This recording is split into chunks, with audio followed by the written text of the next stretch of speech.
May kumatok sa pinto. Hindi ito inaasahan ni Rina. Sa liblib na lugar nila, bihirang may maligaw na bisita, lalo na sa ganitong oras ng hapon na tirik ang araw. Dahan-dahan siyang sumilip sa bintana at nakita niya ang isang lalaking nakauniforme ng isang courier service. Napakunot ang noo niya. Wala naman siyang inaasahang padala. "Ma'am Rina?" Tanong ng lalaki nang buksan niya ang pinto. "Ako nga po," sagot niya, habang pinupunasan ang pawisang kamay sa duster na suot. "May package po para sa inyo." Iniabot sa kanya ang isang maliit at simpleng kahon na kulay kape. Walang anumang palamuti. Tiningnan niya ang pangalan ng nagpadala. Blanco. "Sino po ang nagpadala?" Tanong niya sa courier. Nagkibit balikat lang ito. "Wala pong nakalagay, ma'am. Basta pinadala lang po sa address ninyo." Kahit nag-aalangan, tinanggap ni Rina ang kahon at pumasok sa loob ng bahay. Ang bigat nito ay magaan lang, pero parang may kung anong bumabagabag sa kanyang dibdib. Isinara niya ang pinto at naupo sa kanilang lumang sopa. Pinagmasdan niya ang kahon. Sino ang magpapadala sa kanya ng ganito? Ang mga kamay niyang bahagyang nanginginig ay dahan-dahang pinunit ang packaging tape. Itinaas niya ang takip at napasinghap siya. Sa loob, nakapatong sa isang unan na gawa sa pulang pelus, ay isang napakagandang hair clip. Gawa ito sa pilak na kumikinang at sa gitna nito ay may isang perlas na perpekto ang pagkabiyog at busilak sa kaputian. Sa ilalim nito ay may isa pang bagay, isang puting sobre. Naramdaman niya ang unti-unting pag-init ng kanyang mga mata. Agad niyang nakilala kung kanino ito galing, hindi maaaring magkamali.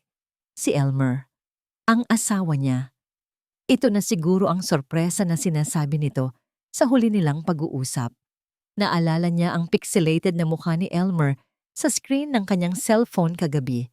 Ang pagod nitong ngiti habang nakasandal sa pader ng maliit na cabin nito sa barko. Mahina ang signal, pero tiniis nila. Miss na kita, mahal," sabi ni Elmer. Ang boses ay tila naglalakbay mula sa kabilang dako ng mundo. Miss na rin kita," sagot ni Rina habang hinahaplos ang screen na para bang mahahawakan niya ang pisngi ng asawa. "Konting tiis na lang, malapit ka na ulit umuwi." Ngumiti si Elmer, isang nangiting nagpapagaan sa lahat ng pagod at pangungulila ni Rina. "May sorpresa ako sa iyo pag-uwi ko. Isang bagay na magpapatunay kung gaano kita kamahal. At ngayon, heto na ang sorpresa. Mas maaga kaysa sa inaasahan na niya." Hindi mapigilan ni Rina ang pag-angat ng sulok ng kanyang mga labi. Ang lalaking iyon, kahit kailan ay napakaromantiko. Kinuha niya ang sobre. Sa loob nito ay isang makapal na papel, isang ticket. Hindi lang basta ticket, isang first-class ticket para sa The Empress of the Seas, ang mismong 5-star cruise ship kung saan nagtatrabaho si Elmer bilang isang mataas na opisyal. Ang petsa ng pag-alis, bukas ng umaga. Napahawak siya sa kanyang dibdib, ang bilis ng tibok ng puso niya. Ito ba yon? Gusto ni Elmer na sumunod siya? Magkasama sila sa barko, sa gitna ng karagatan. Ang kilig ay umakyat mula sa kanyang mga paa hanggang sa kanyang ulo. Agad niyang kinuha ang cellphone at tinawagan ang nakababatang kapatid na si Marisa. "Ate, napatawag ka?" Masiglang bati nito. "Marisa, hindi ka maniniwala." Nanginginig ang boses ni Rina sa sobrang tuwa. "Si Elmer, nagpadala siya ng regalo. Isang napakagandang hair clip na may perlas at isang ticket. Isang ticket sa cruise ship kung saan siya nagtatrabaho." Narinig niya ang pagtahimik sa kabilang linya. "Talaga, ate? Wow, ang sweet naman ni Kuya Elmer." "Sobra. Alis ako bukas ng umaga. Gusto niya akong isurpresa, alam mo yon, para kaming mag-honeymoon ulit." "Teka ate," biglang sabi ni Marisa. Nagbago ang tono ng boses nito at naging mas seryoso. "Paano niya pinadala? Bakit hindi niya sinabi sa'yo sa tawag ninyo?" Nawala ng bahagya ang ngiti ni Rina. Ayun nga eh, courier ang nagdala. Walang pangalan ng nagpadala. Ano? Walang pangalan? Pag-uulit ni Marisa. Ate, hindi ba't parang kakaiba yon? Bakit naman niya ipapadala nang hindi nagpapakilala? At bukas agad ang alis? Paano ang mga bata? Biglang pumasok ang kaba sa dibdib ni Rina. Isang malamig na pakiramdam na pilit niyang iwinawaksi. Alam mo naman ang asawa ko, mahilig sa mga engrandeng sorpresa. Siguro gusto niyang maging misteryoso. At saka, pwede ko namang iwan muna sa'yo ang mga bata. 'Di ba? Ilang araw lang naman. Oo naman ate, alam mo yan. Pero mag-ingat ka. Siguraduhin mo munang kay Kuya Elmer talaga galing yan. Tawagan mo kaya siya ngayon. Ano ka ba? E di nasira ang sorpresa niya. Mabilis na sagot ni Rina na para bang mas kinukumbinsi niya ang sarili kaysa sa kapatid. Huwag kang mag-alala. Kilala ko ang asawa ko. Galing ito sa kanya. Nararamdaman ko. Matapos ang tawag, sandaling natulala si Rina habang hawak ang tiket. Ang mga salita ni Marisa ay umalingaw-ngaw sa kanyang isipan. Bakit nga ba walang pangalan? Bakit parang minadali? Pero nang muli niyang pagmasdan ang perlas sa hair clip, ang paraan ng pagkislap nito sa ilalim ng ilaw, naisip niya ang mga mata ni Elmer. Ang mga mata nitong nangungusap ng pagmamahal. Itinaboy niya ang lahat ng pagdududa. Ito ang asawa niya. Ang lalaking ipinangako sa kanya ang buong mundo. Hindi siya maaaring magkamali.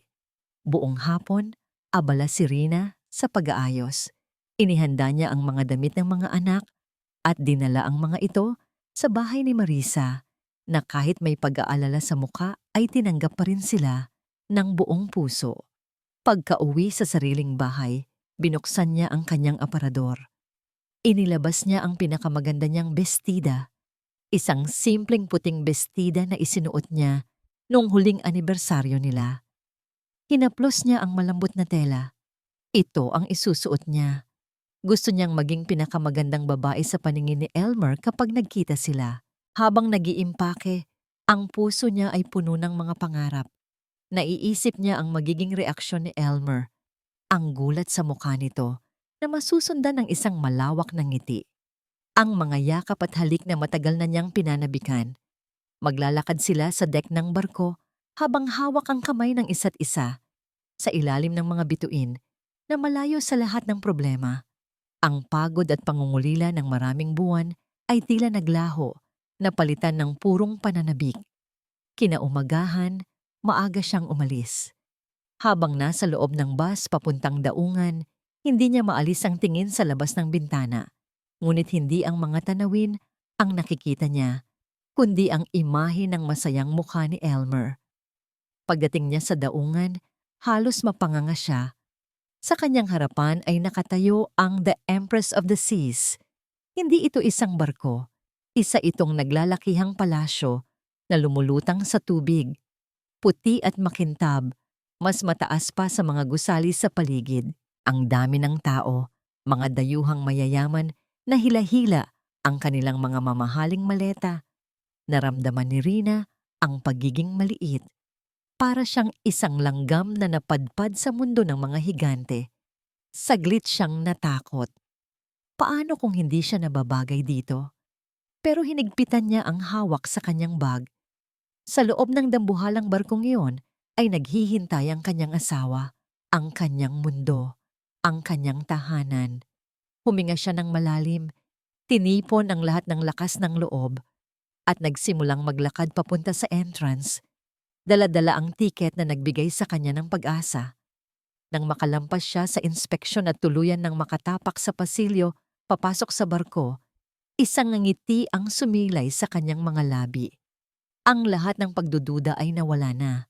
Nakatayo siya ngayon sa hangganan ng luma at bagong kabanata ng kanilang pag-iibigan. Tumingala siya sa pangalan ng barko na nakaukit sa gilid nito. Huminto siya at may ibinulong sa hangin na tanging siya lang ang nakarinig. Surprise, mahal ko. Nandito na ako. Ang bawat hakbang ni Rina papasok sa The Empress of the Seas ay parang pagpasok sa ibang mundo. Ang sahig ay kumikinang nagawa sa marmol. Mula sa kisame ay nakabitin ang isang dambuhalang chandelier na gawa sa libu-libong kristal na kumikislap sa bawat galaw ng barko. Ang hangin ay puno ng pinaghalong amoy ng mamahaling pabango at masasarap na pagkain na nagmumula sa mga restaurant sa di kalayuan. Naramdaman niya ang tingin ng ilang pasahero sa kanyang simpleng puting bestida at medyo lumanang sandals. Tila hindi siya nababagay sa lugar na yon, ngunit ipinagsawalang bahala niya ito. Hindi siya naroon para sa kanila. Naroon siya para kay Elmer. Kinuha niya ang kanyang cellphone at sinubukang tawagan ng asawa. Isang ring, 2, 3. Walang sumasagot. Sinubukan niya ulit. Ganoon pa rin. Siguro abala lang siya. Bulong niya sa sarili. Pilit na pinapanatag ang dibdib na nagsisimula ng kabahan. Marami sigurong trabaho. Nagpasya siyang magtanong sa front desk. Isang mahabang mesa na gawa sa dark wood at pinapatakbo ng mga babaeng naka-uniforme na perpekto ang mga ngiti. "Good morning, ma'am. How may I help you?" Bati ng isang receptionist. Hello. Hinahanap ko lang sana ang asawa ko, si Elmer. Elmer Santos, isa siya sa mga opisyal dito. Sabi ni Rina, medyo nahihiya. Ang nangiti ng babae ay bahagyang nagbago. "Santos po." "Sandali lang po, ma'am. May tinipa ito sa kanyang computer. I'm sorry, ma'am, pero para po sa privacy ng aming crew, hindi po kami pwedeng magbigay ng impormasyon tungkol sa kanilang lokasyon o numero ng kanilang cabin." "Ganoon ba?" Disappointed na sabi ni Rina. "Kahit sabihin ko lang na asawa niya ako?" "Company policy po, ma'am. Pasensya na po talaga." Tumingin ito sa kanya mula ulo hanggang paa. Isa po kayo sa mga bisita?" Tumango si Rina. Pakiramdam niya ay lalo siyang naging maliit. "Oo, may ticket ako." "Okay po. Welcome aboard the Empress of the Seas, ma'am. Enjoy your stay." Gumiti ulit ang babae bago bumaling sa susunod na bisita. Naiwang nakatayo si Rina sa gitna ng malawak na lobby. Hindi alam kung saan pupunta. Pakiramdam niya ay isa siyang dayuhan sa isang planetang hindi niya maintindihan. "Nasaan ka na ba, Elmer?" Nagpasya siyang maglakad-lakad, umaasang makikita niya ito nang hindi sinasadya. Umakyat siya sa grand staircase patungo sa itaas na deck. Dito, ang tanawin ay mas nakakamangha. Isang malaking swimming pool na napapalibutan ng mga lounge chair, isang bar na puno ng mga dayuhang nagtatawanan, at ang walang hanggang tanawin ng asul na karagatan. Sumandal siya sa railings, hinahayaan ng hangin na ihipan ang kanyang buhok. Ang ganda ng lugar, pero hindi niya ito lubos na ma-enjoy. Ang pananabik sa kanyang puso ay unti-unti nang napapalitan ng pag-aalala. Paano kung hindi talaga ito sorpresa mula kay Elmer? Paano kung itinigil niya ang pag-iisip? Hindi, hindi maaari. Mahal siya ni Elmer. Nagpatuloy siya sa paglalakad hanggang sa marating niya ang isang balcony sa bandang itaas na overlooking sa pool area. Mula doon, kitang-kita niya ang lahat. At doon, sa wakas, nakita niya siya. Si Elmer. Nakatayo ito malapit sa bar. Suot ang kanyang plansadong puting uniforme. Ang tindig nito ay matikas. Ang buhok ay maayos na nakasuklay. Ang asawa niya, ang lalaking pinakamamahal niya. Isang malaking ngiti ang gumuhit sa mukha ni Rina. Ang lahat ng kanyang kaba ay biglang naglaho. Sa wakas. Gusto na sana niyang sumigaw ng pangalan nito, ngunit may bigla siyang napansin. Hindi nag-iisa si Elmer. May kausap itong isang babaeng napakaganda. Balingkinita ng katawan, makinis ang balat, at suot ang isang mamahaling silk dress na tila hinahaplos ng hangin. Nakatalikod ito sa gawin niya, kaya't hindi niya makita ang mukha nito. Ngunit kitang-kita niya ang paraan ng pagtawa nito sa bawat sabihin ni Elmer. Tila may bumara sa lalamunan ni Rina. Sino ang babaeng yon? Siguro isang importanteng bisita lang. Trabaho lang yan, Rina. Huwag kang mag-isip ng kung ano. Ngunit pagkatapos ay nakita niya ang isang kilos na nagpatigil sa kanyang paghinga at sa pag-ikot ng kanyang mundo. Nakita niyang may kinuha si Elmer mula sa bulsa ng kanyang uniforme. Isang pamilyar na bagay na kumikinang sa ilalim ng sikat ng araw. Ang silver hair clip, ang perlas, parang pinipiga ang puso ni Rina habang pinapanood niya ang mga kamay ng kanyang asawa. Ang mga kamay na dati humahaplos sa kanya, na dahan-dahang inaayos ang buhok ng babae. Maingat nitong isinuksok ang hair clip sa itim at alon-alon nitong buhok. Isang perpektong palamuti para sa isang perpektong babae. Nanlalabo ang paningin ni Rina. Hindi ito totoo. Nagkakamali lang siya ng tingin. Ngunit ang sumunod na nangyari, ang tuluyang pumatay sa lahat ng natitira niyang pag-asa. May ibinulong si Elmer sa tainga ng babae. At ang babae ay tumawa. Isang tawang malutong at masaya. Isang halakhak na dati ay para lamang sa kanya. Sa sandaling iyon, nabasag ang puso ni Rina. Pira-piraso. Ang bawat piraso ay tila maliliit na bubog na tumutusok sa kanyang kaluluwa. Ang engrandeng barko ay naging isang kulungan at ang malawak na karagatan ay naging isang dagat ng kasinungalingan. Hindi alam ni Rina kung paano siya nakabalik sa kanyang cabin. Ang mga paa niya ay tila may sariling isip, habang ang kaluluwa niya ay naiwan sa balcony na yon, basag at pira-piraso. Pagpasok niya sa kwarto, isinara niya ang pinto at isinandal ang likod dito. Doon, sa katahimikan ng maliit na espasyo, pumigay ang lahat. Napahagulgol siya. Isang iyak na walang tunog. Isang iyak na nagmumula sa kaibuturan ng kanyang wasak na puso. Ang mga tuhod niya ay nanlambot hanggang sa napaupo siya sa sahig. Yakap-yakap ang sarili na para bang iyon na lang ang paraan para hindi siya tuluyang magkawatak-watak. Ang sakit. Mas masakit pa sa panganganak. Mas masakit pa sa kahit anong pisikal na sugat na naranasan niya. Ito ay isang uri ng sakit na gumuguhit sa bawat ugat, na lumalason sa bawat alaala. Ang bawat ngiti ni Elmer, bawat pangako, bawat mahal kita, ay nagbabalik ngayon bilang mga multo na nanunuya sa kanya. Ang lahat ng sakripisyo niya, ang pag-iwan sa sariling pangarap para suportahan ito. Ang mga gabing hindi siya makatulog sa pag-aalala. Ang pag-iipon sa bawat sentimo para sa kinabukasan. Lahat ay nawalan ng saysay. Ipinikit niya ang kanyang mga mata at nakita niya ang mukha ng kanyang dalawang anak. Ang kanilang mga ngiti, ang kanilang mga pangarap. Bigla, may nagbago sa loob niya. Kinuha niya ang kanyang cellphone at tiningnan ang litrato nilang mag-iina. Ang panganay niyang lalaki na nangangarap maging engineer at ang bunsong babae na gustong maging guro. Sila ang dahilan kung bakit siya nagtitiis. Sila ang dahilan kung bakit siya lumalaban.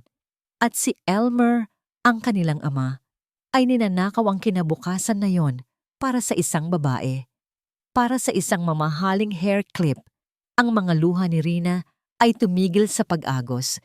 Dahan-dahan, ang matinding sakit sa kanyang dibdib ay nag-iba ng anyo.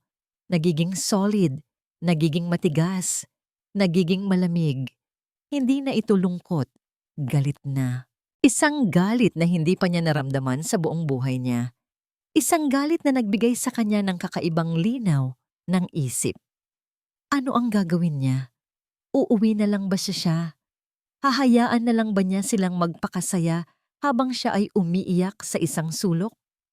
Hahayaan ba niyang sirain ng isang makasariling lalaki ang pangarap ng kanyang mga anak? Hindi. Tumayo siya. Ang mga binti niya na kanina'y nanghihina ay ngayoy matatag na.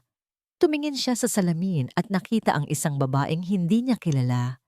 Ang mga mata nito ay namumugto, ngunit sa likod ng pamumugto ay may isang apoy na nagbabaga. Hindi siya uuwi. Hindi pa. Kung gusto ni Elmer ng sorpresa, bibigyan niya ito ng isang sorpresang hinding-hindi nito malilimutan. pero hindi siya pwedeng magpadalos-dalos. Ang pagharap sa kanila ngayon ay walang silbi. Itatanggi lang nila ang lahat. Ang babaeng yon, halatang mayaman at makapangyarihan.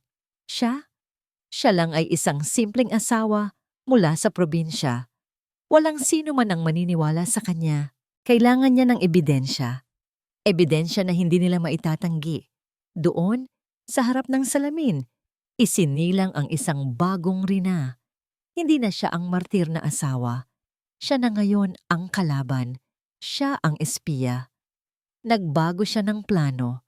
Binuksan niya ang kanyang maleta at naghahanap ng damit na hindi kapansin-pansin. Isang simpleng blusa at pantalon. Itinali niya ang kanyang buhok sa isang simpleng bon at isinuot ang isang malaking sombrero na dala niya para sana sa paglangoy at ang kanyang lumang sunglasses. Tumingin siyang muli sa salamin. Mukha siyang ibang tao. Sapat na para hindi siya agad makilala. Lumabas siya ng kwarto. Ang puso niya ay kumakabog hindi na sa sakit, kundi sa tensyon. Bawat taong nakakasalubong niya ay tila pinagmamasdan siya. Ngunit nagpatuloy siya. Alam niya kung saan sila hahanapin. Sa mga lugar na mamahalin, sa mga restaurant kung saan ang isang baso ng alak ay katumbas na ng isang linggong baon ng kanyang mga anak. At hindi siya nagkamali. Nakita niya sila sa isang fine dining restaurant sa itaas na deck, nakaupo sa isang lamesa na may tanawin ng papalubog na araw. Nagtatawanan sila, nag-iinuman ng champagne. Si Elmer ay parang isang hari. Ang babae ay ang kanyang reyna. Mula sa di kalayuan, sa likod ng isang malaking halaman, itinago ni Rina ang sarili. Ang mga kamay niya ay nanginginig, pero pinilit niyang maging matatag. Dahan-dahan, itinaas niya ang kanyang cellphone. Inopen niya ang camera, nag-zoom in siya. Ang mukha nilang masaya ay malinaw na malinaw sa kanyang screen. Ang paraan ng paghawak ni Elmer sa kamay ng babae, ang paraan ng pagngiti nito. Pinindot niya ang record button.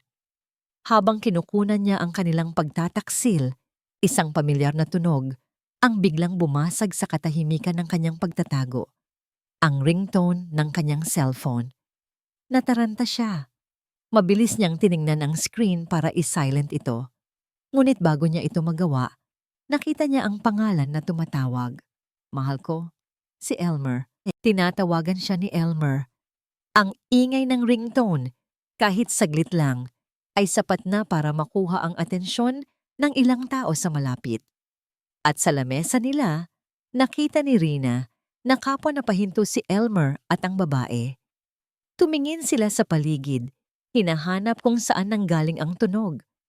Ang mga mata ni Elmer ay gumala, at sa isang iglap, tumama ang mga ito sa direksyon kung nasaan siya.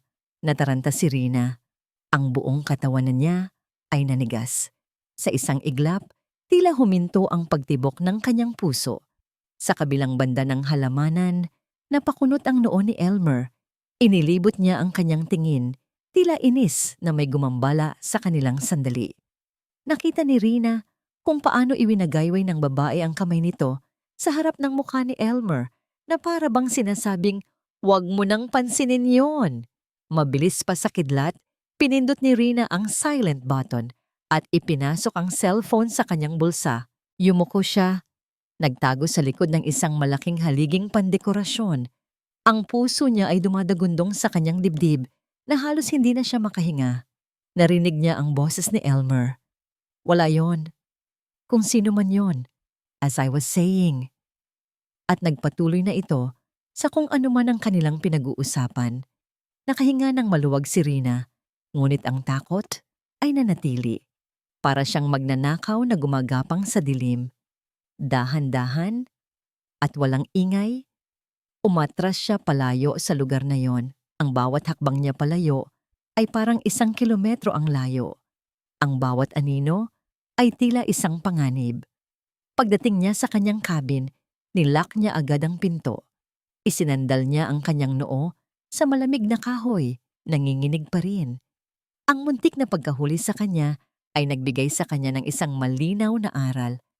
Mas delikado ang larong ito kaysa sa inaakala niya. Naupo siya sa gilid ng kama, pinipilit na pakalmahin ang sarili. Inalala niya ang itsura ng lamesa nila, ang mamahaling champagne, ang mga pagkain na hindi niya mawari kung ano, ang kumikinang na alahas sa leeg at mga daliri ng babae. Saan kinukuha ni Elmer ang pera para sa lahat ng ito? Oo, mataas ang posisyon niya sa barko. Maganda ang sahod. Pero sapat ba yon para tustusan ng ganitong klaseng luho? Ang alam niya, halos lahat ng sahod nito ay ipinapadala sa kanila. Ang natitira ay sapat lang para sa personal na pangangailangan nito sa barko. Isang malamig na hinala ang gumapang sa kanyang isipan.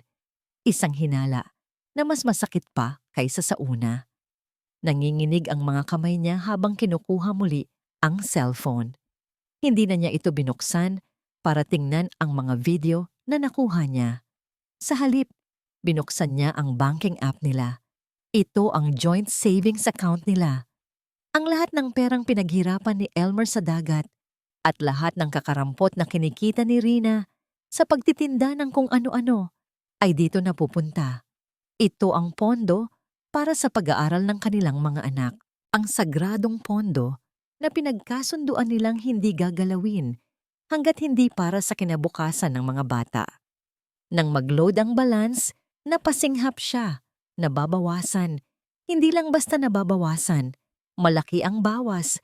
Nag-scroll siya pababa sa transaction history at doon nakita niya ang isang listahan ng bangungot.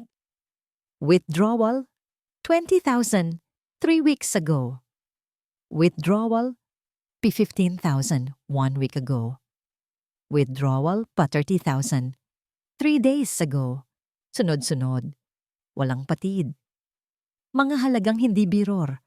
Mga halagang katumbas ng ilang buwang matrikula. Ang pera ng mga anak niya. Ang pangarap nila. Para siyang sinaksak ng paulit-ulit. Ang pagtataksil sa kanya bilang asawa ay isang bagay. Pero ang pagnakawan ang sarili niyang mga anak. Anong klase siyang halimaw? Kinlik niya ang detalye ng mga transaksyon. Marami sa mga ito ay ginawa sa mga ATM sa iba't ibang bansa na dinadaungan ng barko. Ang iba ay online purchases sa mga luxury brand na ngayon lang niya naririnig ang pangalan. Bigla niyang naalala. Ang gintong relos na suot ng babae kanina. Ang designer handbag na nakapatong sa upuan sa tabi nito. Hindi yon gipahalang ibinigay ng kumpanya. Iyon ay binili. Binili gamit ang pera na dapat sana'y pambili ng libro at uniforme ng kanilang mga anak. Naramdaman ni Rina ang pag-akyat ng apdo sa kanyang lalamunan. Nasusuka siya. Nasusuka siya sa lalaking minsan niyang tinawag na mahal.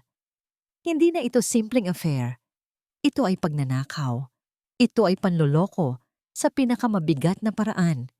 Ang galit na naramdaman niya kanina ay wala pa pala sa kalingkingan ng nararamdaman niya ngayon. Ito ay isang uri ng galit na puro at nakakayanig. Isang galit na humihingi ng hustisya. Habang nakatitig siya sa screen, biglang may nag-pop up na notification mula sa banking app. Isang bagong transaction. Card transaction. Le Ciel Bleu, Restaurant. 18,500 Zuza. Just now. Le Ciel Bleu.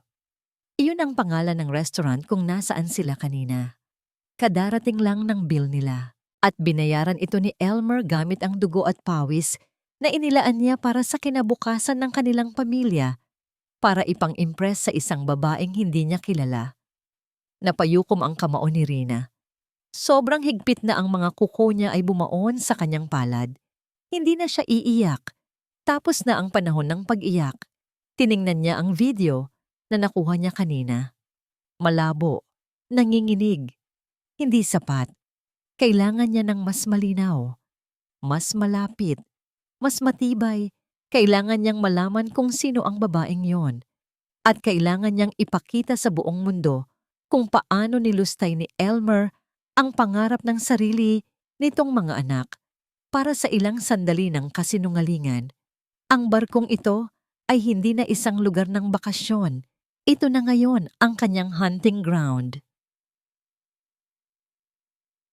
Alam ni Rina na hindi siya maaring magpatuloy sa pagiging isang anino na nagtatago sa mga halamanan at haligi. Masyadong delikado, isang maling galaw lang at mahuhuli siya. Kailangan niya ng paraan para makalapit sa kanila, para makakuha ng malinaw na ebidensya nang hindi napapansin. Kinaumagahan, isang ideya ang pumasok sa kanyang isip. Isang ideyang desperado at mapanganib. Pero ito na lang ang natitira niyang pag-asa. Nagpunta siya sa crew quarters, isang bahagi ng barko na simple lang at hindi kasing enggrande ng mga lugar para sa pasahero. Hinanap niya ang kusina. Doon, nakita niya ang mga staff na abalang-abala sa paghahanda ng almusal. Nilakasan niya ang kanyang loob at nilapitan ng isang babaeng medyo may edad na nagpupunas ng mga baso. "Excuse me po," mahinang sabi ni Rina. "Pwede po magtanong?" Tumingin sa kanya ang babae. Medyo nagulat na may isang pasahero sa lugar na yon. "Ano po yon, ma'am? Kailangan niyo po ba ng dagdag na tulong?" "Kahit anong trabaho lang po. Maghuhugas ng plato, maglilinis, kahit ano po. Bayaran niyo na lang po ako ng kahit magkano." Napakunot ang noo ng babae. "Naku ma'am, bawal po yan. May mga regular staff po kami." Tiningnan siya nito mula ulo hanggang paa. "May problema po ba? Bakit niyo naman po gustong magtrabaho?" Huminga ng malalim si Rina. Inihanda ang kwentong binuo niya sa kanyang isip. "Kasi po, naubos po ang pera ko. May emergency po sa pamilya. Naipadala ko na po lahat. Ngayon, wala na po akong pamasahe pa uwi pagdaong ng barko. Kailangan ko lang pong kumita kahit konti." Ipinakita niya ang isang itsurang kaawa-awa. Isang bagay na hindi mahirap gawin dahil sa lahat ng sakit na nararamdaman niya. Nakita ni Rina ang paglambot ng ekspresyon ng babae. Tila naawa ito sa kanya. "Naku, kawawa ka naman," sabi nito. Pero mahigpit talaga ang management dito. Delikado pag nalaman nilang may pinagtatrabaho kaming hindi empleyado. "Kahit isang gabi lang po." Pagmamakaawa ni Rina. "May malaki pong event mamayang gabi. Di po ba? Ang Captain's Gala. Siguradong kukulangin kayo sa tao. Kahit taga-serve lang po ako ng inumin. Hindi po ako magiging pabigat, promise." Nag-isip ang babae ng malalim. Tumingin ito sa paligid. "Sige na nga, pero isang gabi lang ha? At huwag kang magpapahalata. Sasabihin ko na lang na pamangkin kita na bumibisita. Ako si Aling Nita." "Salamat po. Maraming salamat po, Aling Nita." Halos maiyak na sabi ni Rina. Rina po ang pangalan ko. Kinagabihan, suot ang isang itim na uniforme ng waiter na ipinahiram sa kanya ni Aling Nita. Pumasok si Rina sa Grand Ballroom. Ang lugar ay napupuno ng mga taong nakasuot ng kanilang pinakamamahaling damit at alahas. Sa entablado, isang banda ang tumutugtog ng malamyos na musika. Habang naglalakad at nag-aalok ng inumin, ang mga mata niya ay alerto. Hinahanap ang dalawang taong target niya. At hindi nagtagal, nakita niya sila. Nakatayo sila sa gitna ng bulwagan, sentro ng atensyon. Si Elmer ay ubod ng kisig sa kanyang gala uniform.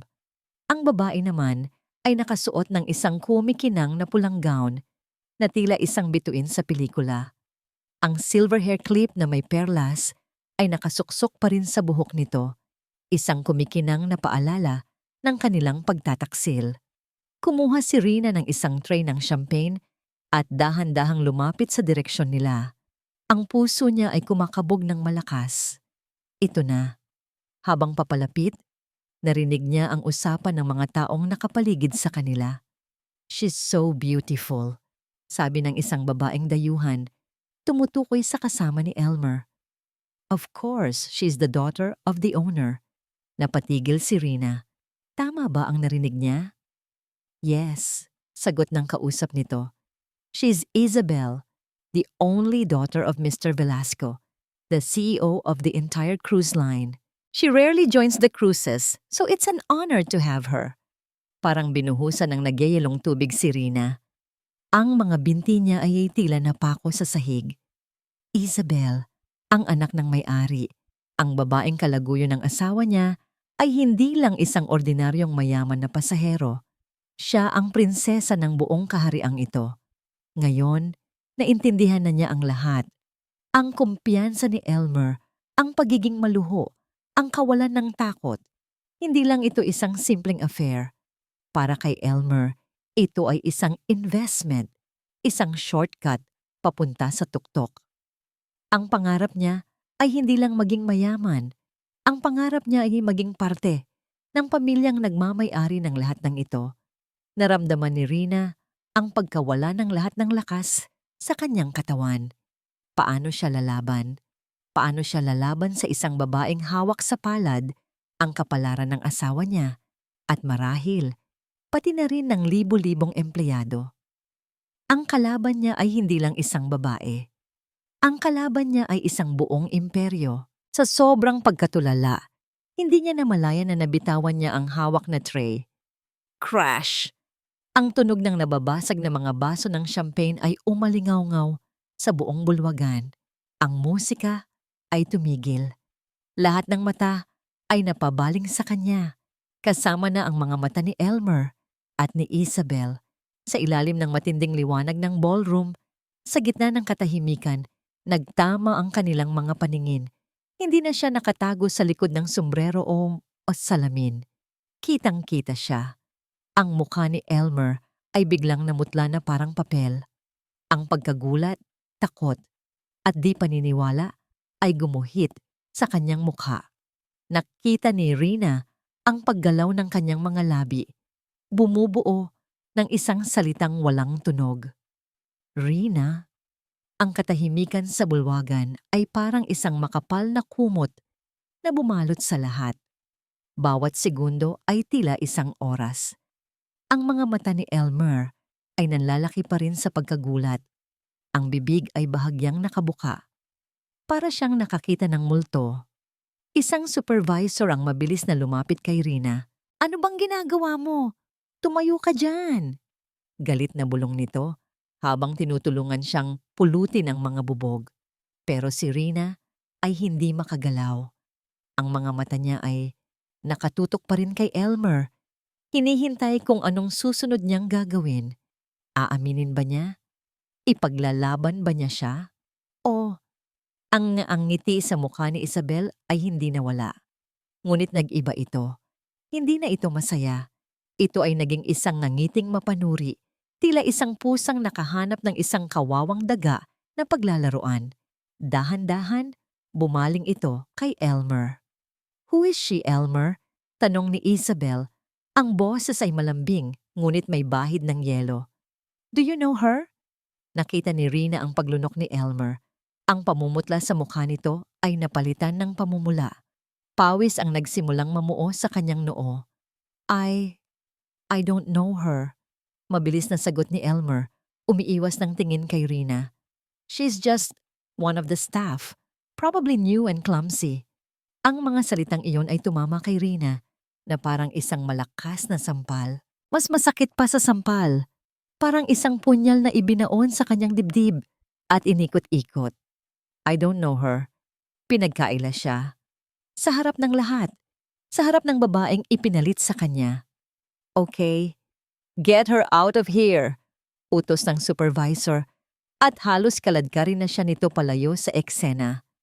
Habang hinihila siya paalis, ang huling nakita ni Rina ay ang paghawak ni Elmer sa kamay ni Isabel na para bang sinisigurado nito na okay lang ang lahat, at ang mapanuyang ngiti ni Isabel na nakatutok mismo sa kanya. Dinala siya sa isang maliit na opisina sa likod ng kusina. Ang supervisor, isang lalaking nasa edad 40, ay galit na galit. "Ano bang pumasok sa isip mo? Muntik mo nang ipahiya ang buong staff. Sino ka ba talaga?" Hindi makasagot si Rina. Ang dila niya ay tila umurong. Ang sakit ng pagkakaila ni Elmer ay napakalaki na wala ng ibang maramdaman. "Pasensya na po." Yun lang ang lumabas sa kanyang bibig. "Umalis ka na." Bago pa kita ipahuli sa security, umalis ka na. Tumango lang si Rina at tumalikod. Naglakad siya palabas ng crew area na parang isang zombie. Hindi niya alam kung saan siya pupunta. Ang alam niya lang, kailangan niyang makalayo. Kinaumagahan, habang nakakulong siya sa kanyang cabin, isang katok ang narinig niya sa pinto. Nang buksan niya ito, isang room attendant ang nag-abot sa kanya ng isang sobre. Pinabibigay po ni Ma'am Isabel, sabi nito. Nagtaka man binuksan niya ito. Sa loob ay isang imbitasyon para sa exclusive high tea sa VIP lounge ngayong hapon para lamang sa kanya. Alam ni Rina na isa itong patibong. Pero ano pa ba ang mawawala sa kanya? Pumunta siya. Pagdating niya sa VIP lounge, nakita niya si Isabel na nag-iisang nakaupo sa isang marangyang sofa, umiinom ng tsa. Ang ganda nito ay mas nakakasilaw sa malapitan. Perpekto ang makeup, plansado ang buhok, at suot ang isang damit na mas mahal pa siguro sa buong bahay nila. Please, have a seat. Rina, sabi ni Isabel na idiniin pa ang kanyang pangalan. Naupo si Rina sa tapat niya. Ramdam ang bawat titig nito. So, panimula ni Isabel matapos humigop ng tsa. You're the wife, the one from the province. Ang tono nito ay hindi galit. Mas masahol pa. Puno ito ng paghamak. Anong kailangan mo? Diretsong tanong ni Rina. Tumawa ng mahina si Isabel. Gusto ko lang maging malinaw ang lahat. Elmer is mine. He chose me. He chose this life. Ikinumpas nito ang kamay sa paligid. Ipinapakita ang karangyaan ng lugar. Anong maibibigay mo sa kanya? Isang maliit na bahay na amoy iprito? 2 anak na pabigat? Ako, maibibigay ko sa kanya ang mundo. Pera lang ang habol mo, matapang na sagot ni Rina. Kahit nanginginig ang boses. Oh, sweetie, sabi ni Isabel na parang nakikipag-usap sa isang bata. It's not just about money. It's about ambition. Elmer is ambitious at ako ang katuparan ng ambisyon na yon. At ikaw? Isa ka lang batong nakaharang sa kanyang daraanan. Nilapag ni Isabel ang tasa ng tsa. Alam mo, naaawa ako sa'yo. Kaya bibigyan kita ng isang magandang offer. Eto, itinulak nito ang isang checkbook at ballpen sa lamesa. Isulat mo kung magkanong halaga ang gusto mo at lalayo ka na. Ituring mo na lang itong separation pay. Tiningnan ni Rina ang checkbook. Pagkatapos ay tumingin siya sa mga mata ni Isabel. Sa unang pagkakataon, mula nang magsimula ang bangungot na ito, naramdaman ni Rina ang pagkawala ng lahat ng pag-asa. Paano siya mananalo dito? Ang babaeng ito ay kayang bilhin ang lahat. Kayang bilhin ang kanyang katahimikan. Kayang bilhin ang kanyang asawa. Kayang bilhin ang hustisya. Naramdaman niya ang pag-init ng kanyang mga mata. Ngunit pinigilan niya ang pag-iyak. Hindi niya ibibigay ang satisfaksyon na yon kay Isabel. Tumayo siya. Isaksak mo sa baga mo ang pera mo, sabi niya at tumalikod. Habang naglalakad siya palayo, narinig niya ang huling sinabi ni Isabel. Your choice. Pero tandaan mo, sa barkong ito, ako ang batas. Isang salita ko lang. At pwede kang itapon sa dagat na walang sino mang makakaalam. Mag-isip-isip ka. Bumalik si Rina sa kanyang cabin. Ang mga salita ni Isabel ay umuulit-ulit sa kanyang isipan. Sarado ang pinto. Sarado ang bintana. Ang buong mundo niya ay gumuho. Siya ay nag-iisa. Nakakulong sa isang barko na kontrolado ng kanyang kalaban. Talo na siya. Wala na siyang laban. Napahiga siya sa kama, niyakap ang unan, at doon, sa dilim, naramdaman niya ang tunay na kahulugan ng kawalan. All is lost. Habang nakapikit at lumuluha, bigla niyang narinig ang 2 crew member na nag-uusap sa labas ng kanyang pinto sa pasilyo. Narinig mo ba? Si Sir Elmer iniimbestigahan daw, sabi ng isa. Oo. May issue daw sa mga supplies. May mga ghost deliveries daw. Pandaraya sa pondo. Biglang napamulat ng mata si Rina. Isang sinag ng liwanag sa gitna ng kadiliman. Isang huling baraha. Ang mga salitang narinig ni Rina mula sa labas ng kanyang pinto ay parang kidlat na gumising sa kanyang naghihingalong kaluluwa. Pandaraya sa pondo. Ghost deliveries. Iniimbestigahan. Bigla, ang lahat ng piraso ng puzzle ay nagkabit-kabit sa kanyang isipan. Ang maluhong pamumuhay, ang paglustay sa kanilang savings, ang pagnanakaw sa pera ng kanilang mga anak. Hindi lang pala iyon. Mas malalim, mas malala. Ang pagtataksil ni Elmer ay hindi lang sa pamilya, pati sa kumpanyang pinagtatrabahuan niya. Isang bagong uri ng tapang ang biglang umusbong sa loob ni Rina. Hindi ito tapang na mula sa galit. Ito ay tapang na mula sa desperasyon. Kung lulubog siya, isasama niya ang lahat ng may kasalanan. Wala na siyang pakialam kay Isabel at sa kapangyarihan nito. Wala na siyang pakialam sa mga banta nito. Kapag nawala na ang lahat sa'yo, wala ka ng anumang katatakutan. Bumangon siya mula sa kama. Pinunasan niya ang kanyang mga luha hindi na sa pamamagitan ng palad, kundi sa likod ng kanyang kamay, isang kilos na puno ng determinasyon. Naghilamos siya at hinarap ang sarili sa salamin. Ang babaeng nakatingin pabalik ay pagod, sugatan, at wasak. Pero sa mga mata nito, may apoy na hindi pa kailanman naging ganoon kalaki. Alam na niya ang gagawin. Ang paglantad sa affair nila ay hindi sapat. Kayang-kayang paikutan ni Isabel ang kwento. Kayang-kayang gawing kasinungalingan ang katotohanan. Ngunit ang pandaraya sa kumpanya, iyon ay ibang usapan.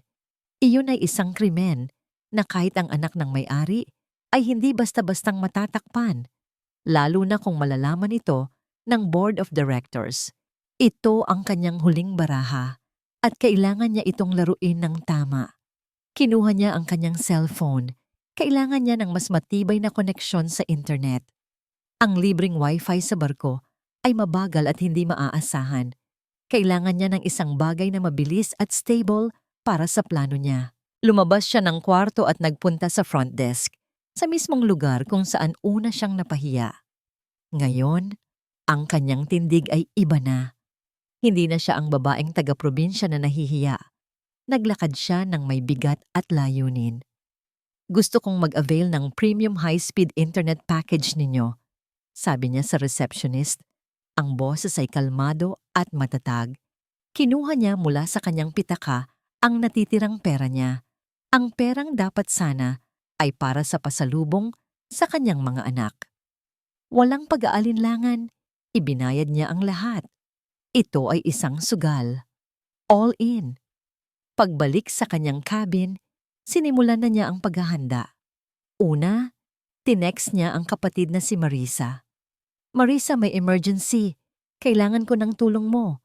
Mamayang 8:00 ng gabi, eksakto i-gather mo sila nanay, tatay, at ang mga kapitbahay na malalapit sa atin. Sabihin mo, may mahalaga akong announcement. I-ready mo ang laptop. Magla-live ako. Importante ito. Para sa mga bata. Pangalawa, kailangan niya ng kakampi sa loob ng barko. Kailangan niya ng access sa impormasyon. Naalala niya ang 2 crew member na nag-uusap kanina. Hinintay niya ang tamang oras at lumabas para maghanap. Nakita niya ang isa sa kanila, isang binatang lalaki na nagpupunas ng sahig sa pasilyo. Nilapitan niya ito. "Excuse me," sabi niya. Tumingala ang lalaki. "Yes, ma'am. Narinig kitang nag-uusap kanina. Tungkol kay Sir Elmer Santos," diretsong sabi ni Rina. Agad na namutla ang lalaki. "Naku, ma'am, wala po yon. Baka mapagalitan po kami." "Hindi ako magsusumbong," mabilis na sabi ni Rina. "Asawa niya ako." Nanlaki ang mga mata ng lalaki. "At niloloko niya ako," dagdag ni Rina. Ang boses ay puno ng pait. "At alam kong niloloko niya rin ang kumpanya. Kailangan ko ng tulong mo. Kahit anong impormasyon lang na mapapatunayan ang ginagawa niya. Para sa pamilya ko. Para sa mga anak ko na ninanakawan niya." Nakita ni Rina ang awa at simpatya sa mga mata ng lalaki. Marahil, marami na rin itong nakikitang kabulukan sa loob ng barko. "Mahirap po yan, ma'am," sabi ng lalaki. Pero may naririnig kami na may itinatago siyang pangalawang logbook sa opisina niya. Doon daw nakasulat ang mga totoong transaksyon. Isang logbook. Iyon na. Iyon ang kailangan niya. "Salamat," sabi ni Rina. Malaking tulong yan. Ang huling bahagi ng plano, ang pinakadelikado. Kailangan niyang ma-set up ang kanyang stage. Ang Captain's Gala kagabi ay sa Grand Ballroom, ngunit ngayong gabi, ang sentro ng aktibidad ay sa main lobby, kung saan may isang grand piano at isang maliit na entablado para sa isang string quartet. Doon magtitipon ang mga pasahero bago maghapunan.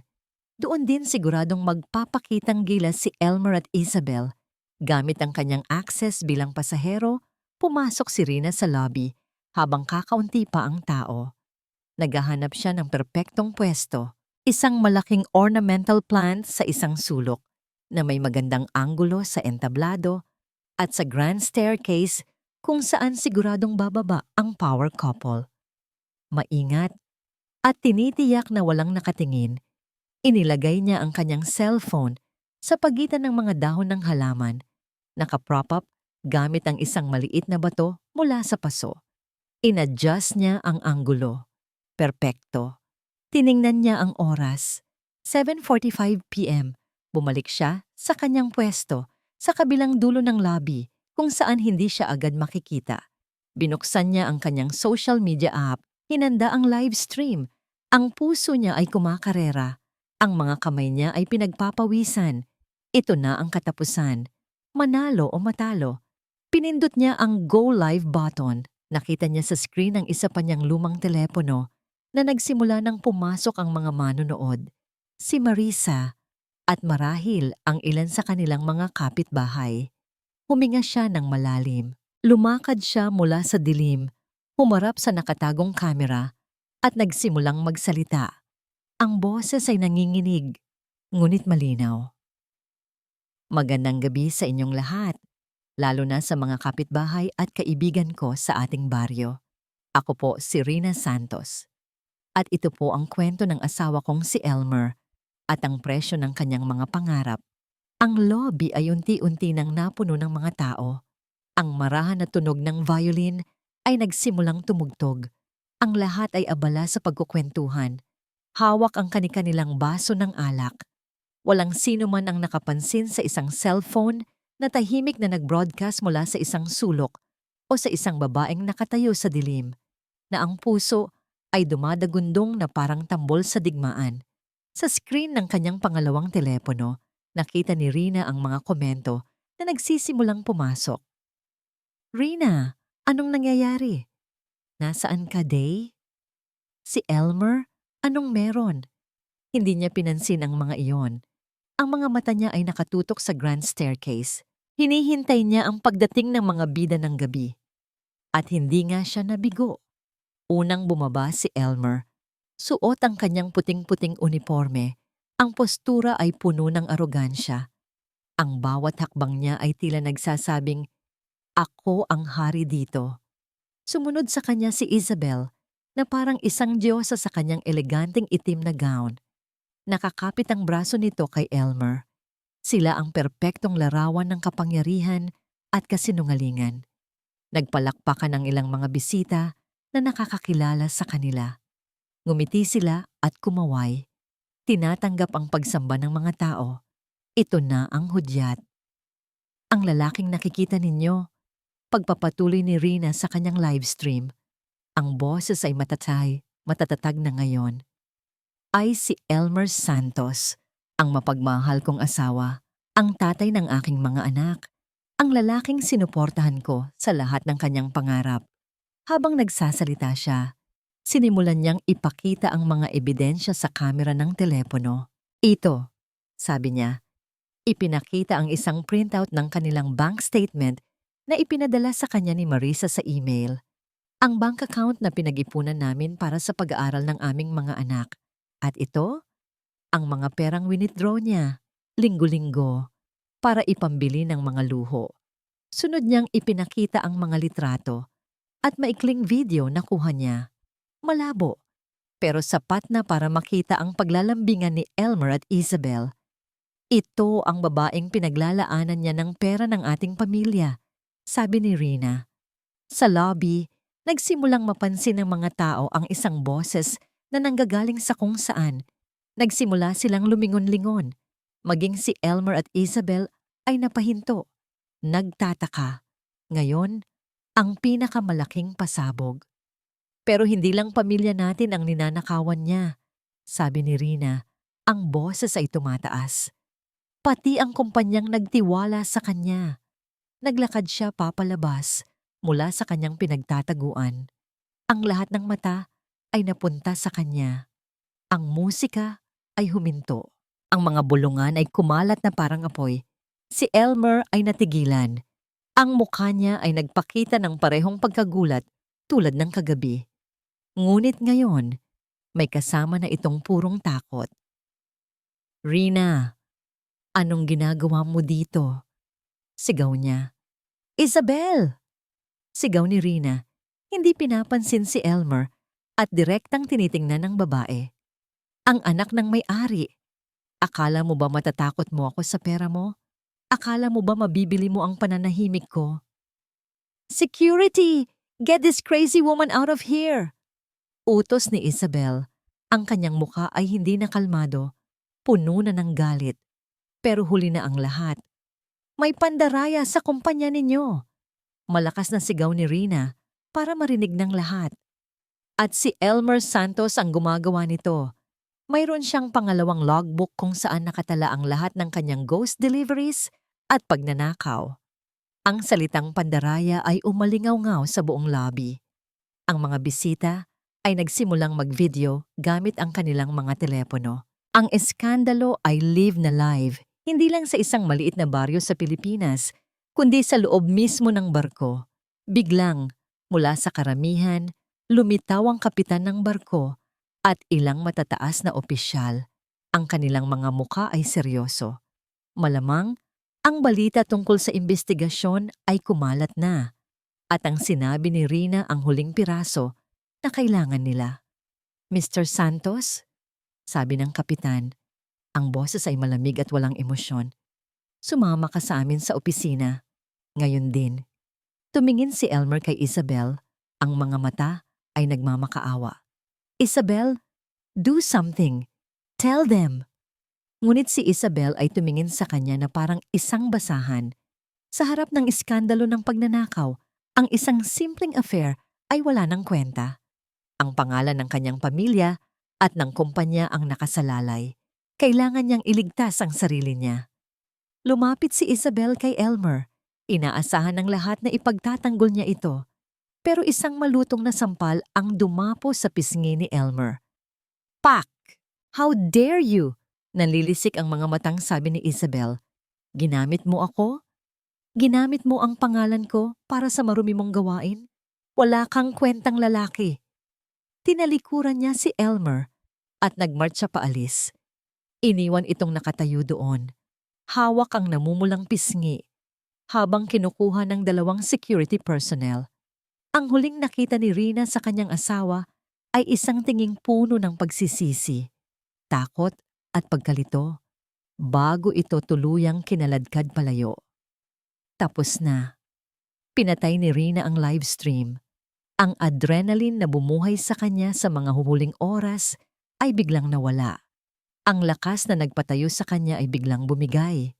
Nakatayo siya sa gitna ng lobby habang ang lahat ng tao ay nakatingin sa kanya. Ang ilan ay may awa, ang ilan ay may paghuhusga. Ang paghihiganti ay natupad. Nasira niya si Elmer, nasira niya ang mundo nito.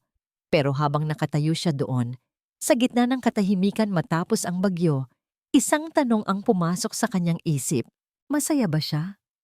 Ang naramdaman niya ay hindi saya. Hindi tagumpay, kundi isang nakakabinging kahungkagan. Kinaumagahan, maagang umalis si Rina sa The Empress of the Seas. Hindi na siya nagpaalam kanino man. Habang naglalakad siya sa pasilyo palabas, ramdam niya ang mga titig at bulungan ng mga crew at ilang pasahero na nakakilala sa kanya. Hindi niya sila pinansin. Inangat niya ang kanyang ulo, ngunit ang kanyang mga mata ay walang emosyon. Ang engrandeng barko na dati simbolo ng pangarap at pag-asa ay isa na lang ngayong malaking piraso ng metal na naglalaman ng mga basag na alaala. Wala siyang naramdamang lungkot o galit habang tinalikuran niya ito. Wala. Isang malaking kawalan lang. Ang biyahe sa bus pauwi ay mahaba at tahimik. Nakaupo siya sa tabi ng bintana, pinapanood ang mga tanawin na dumadaan, ngunit hindi ito pumapasok sa kanyang isipan. Ang utak niya ay blangko, ang puso niya ay manhid, ang paghihiganti pala ay parang isang malakas na gamot. Habang nasa sistema mo ito, nagbibigay ito sa iyo ng lakas at layunin. Pero kapag nawala na ang epekto, mararamdaman mo ang tunay na pinsala. Ang mga sugat na natamo mo ay mas lalong hahapdi. Panalo nga siya. Napabagsak niya si Elmer. Pero sa anong halaga? Ang pamilya nila ay wasak pa rin. Ang mga anak niya ay lalaki pa ring walang ama sa tabi nila. At siya? Sino na siya ngayon? Hindi na siya ang asawa ni Elmer. Ang buong pagkatao niya sa loob ng 10 taon ay nakakabit sa pagiging asawa nito. Ngayong wala na yon, sino na si Rina? Pagbaba niya sa terminal sa kanilang bayan, agad siyang sinalubong ng mahigpit na yakap ni Marisa. Ate, bulong nito, puno ng pag-aalala. Okay ka lang? Hindi sumagot si Rina. Niyakap lang niya ng mahigpit ang kapatid. Sa yakap na yon, sa unang pagkakataon mula nang umalis siya, naramdaman niyang ligtas siya at doon nagsimulang bumalik ang kanyang mga luha. Pagdating nila sa bahay, sumalubong sa kanya ang kanyang 2 anak. Mama, umuwi ka na! Sigaw ng bunso niyang babae at yumakap sa kanyang mga binti. Ang panganay niyang lalaki ay tahimik lang, ngunit sa mga mata nito ay nakita ni Rina ang pag-aalala. Yumuko si Rina at niyakap ang kanyang mga anak ng sobrang higpit na para bang buhay niya ang nakasalalay dito. Sa amoy ng kanilang buhok, sa init ng kanilang mga yakap, doon niya naramdaman ang isang bagay na totoo. Isang bagay na hindi kayang sirain ng kahit sinong Elmer o Isabel. Ito ang kanyang mundo. Ito ang dahilan kung bakit kailangan niyang maging matatag. Sa mga sumunod na araw, ang bahay nila ay nabalot ng katahimikan. Kumalat ang balita sa buong baryo. Ang iba ay naaawa sa kanya. Ang iba ay humahanga sa kanyang katapangan. Ang iba naman ay nagtsitsismisan. Hindi lumabas ng bahay si Rina. Ang tanging ginawa niya ay alagaan ang kanyang mga anak. Ipinagluto sila. Tinulungan sa kanilang takdang aralin. Niyakap sila bago matulog. Isang gabi, habang nakahiga siya sa pagitan ng kanyang 2 anak, tinanong ng panganay niya, Mama, hindi na po ba uuwi si Papa? Isang tanong na simple pero napakabigat. Tumingin si Rina sa kisame. Hindi na anak. Dahil po ba may ginawa siyang masama? Huminga ng malalim si Rina. Oo, anak. Minsan, ang mga matatanda, nakakagawa sila ng malaking pagkakamali. Galit po ba kayo sa kanya? Napaisip si Rina. Galit pa ba siya? Ang apoy ng galit na nag-alab sa loob niya sa barko ay tila naging abo na lang. Hindi na anak, sagot niya. Pagod na si Mama. At iyon ang totoo. Pagod na siya sa galit. Pagod na siya sa sakit. Gusto na lang niyang magsimula muli. Kinabukasan, tumayo siya at humarap sa salamin. Matagal niyang tinitigan ang sarili. Nakita niya ang mga eye bags, ang pamumutla, ang kalungkutan. Ngunit sa likod ng lahat ng yon, may nakita siyang isang bagay na bago. Isang kislap ng katatagan. Isang determinasyon na hindi nagmula sa paghihiganti, kundi sa pagmamahal sa sarili at sa mga anak. Sa unang pagkakataon sa loob ng maraming taon, hindi na niya nakita ang asawa ni Elmer. Ang nakita niya ay si Rina. Isang ina, isang babae, isang survivor. Kinuha niya ang kanyang telepono. Maraming mensahe, mga mensahe ng suporta mula sa mga kaibigan at kamag-anak. At may isang mensahe mula sa isang hindi rehistradong numero. Binuksan niya ito, galing kay Elmer.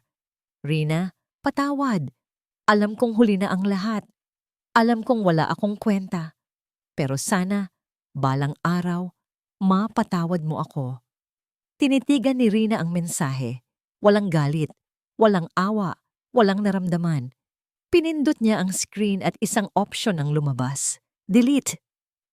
Lumipas ang 6 na buwan. Ang dating tahimik at malungkot na bahay ni Rina ay napuno na ngayon ng sigla at amoy ng bagong lutong tinapay. Gamit ang kaunting perang naipon niya at tulong mula sa kanyang mga kapatid, sinimulan ni Rina ang isang maliit na home-based bakery. Ang mga kamay na dati naghihimbay naghihintay lang sa padala mula sa asawa, ay abala na ngayon sa pagmamasa ng harina.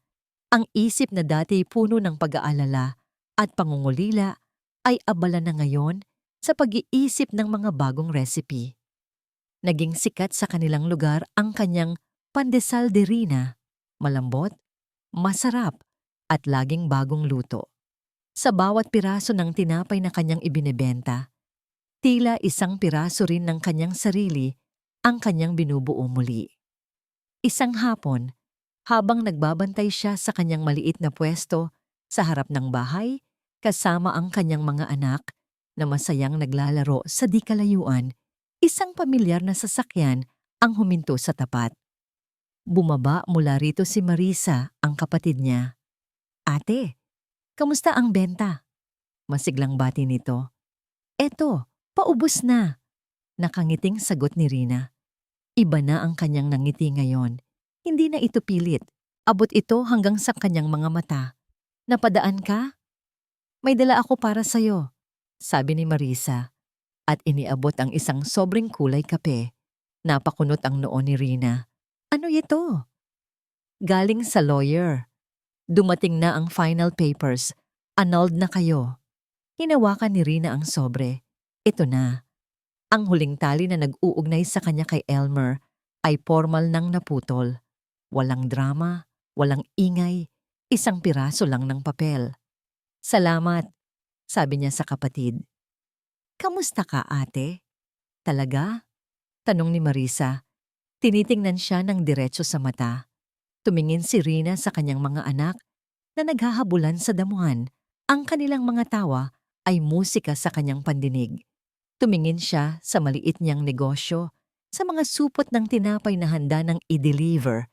Tumingin siya sa kanyang mga kamay na may bahid pa ng harina. Okay na ako, Marisa, sabi niya. At sa unang pagkakataon, naniwala siya ng buo sa sarili niyang mga salita. Masaya na ako. Kinagabihan, matapos patulugin ng mga bata, nagtimpla si Rina ng kape at naupo sa labas ng kanilang bahay. Binuksan niya ang isang maliit na baul kung saan niya itinatago ang ilang mga alaala. Sa ilalim ng mga lumang litrato, nandoon pa rin ito. Ang silver hair clip na may perlas. Hindi niya ito itinapon. Itinago niya ito, hindi bilang alaala ni Elmer, kundi bilang isang paalala. Isang paalala ng sakit na kanyang pinagdaanan at ng lakas na natuklasan niya sa sarili.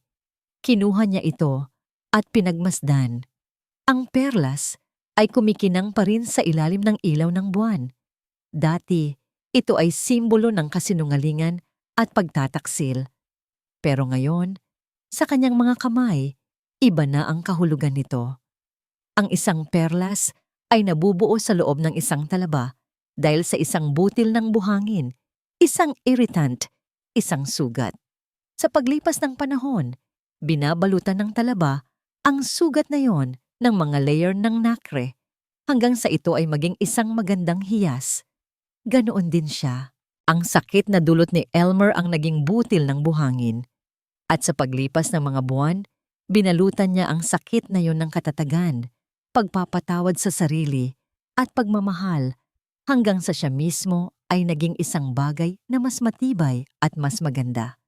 Narinig niya ang alon mula sa di kalayuang dalampasigan, ang tunog na dati nagpapaalala sa kanya ng barko at ng dagat ng kasinungalingan. Nagpasya siya. Naglakad siya papunta sa dalampasigan.